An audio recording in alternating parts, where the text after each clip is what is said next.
Que votre volonté soit toujours prête à toute éventualité, et que votre cœur ne soit servi à rien. Quand vous formerez quelques désirs, que ce soit de manière à ne point éprouver de peine en cas d'échec, mais à garder l'esprit aussi tranquille que si vous n'aviez rien souhaité. La vraie liberté consiste à ne se lier à rien. C'est ainsi dégagé que Dieu cherche votre âme pour y opérer ses merveilles grandioses. Parce que l'amour ne loge que dans la paix. Soyez toujours soigneux de bien conserver la sainte tranquillité de cœur. Toutes les pensées qui nous rendent de l'inquiétude et de l'agitation d'esprit ne sont nullement de Dieu, qui est prince de la paix. Ce sont des tentations d'ennemis et partant, il les faut rejeter et n'en tenir compte. Il faut en tout et partout vivre paisiblement. Nous arrive-t-il de la peine ou intérieure ou extérieure, et il la faut recevoir paisiblement. Nous arrive-t-il de la joie, il la faut recevoir paisiblement.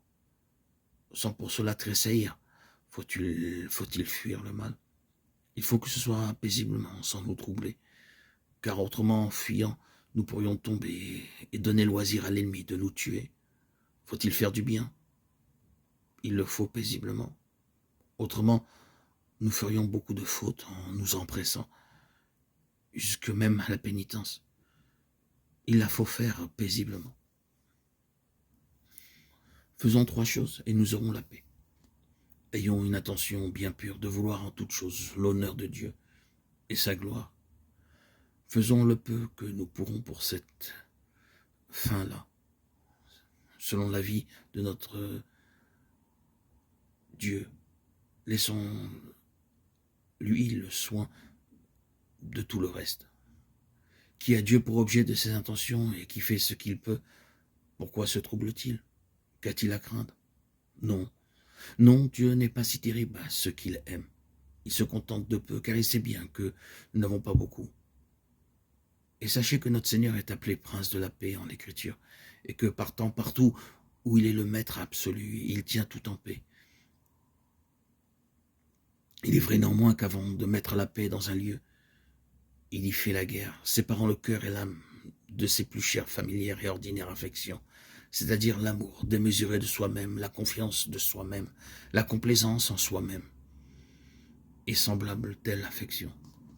Or, quand notre Seigneur nous sépare de ces passions si mignonnes et chéries, il semble qu'il écorche le cœur tout vif, et l'on en a des sentiments très aigres. On ne peut presque qu'on ne débatte de toute l'âme, parce que cette séparation est sensible.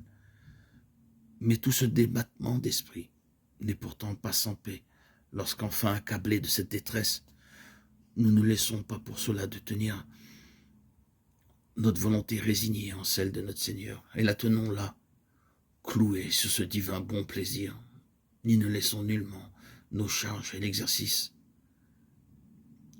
mais les exécutons courageusement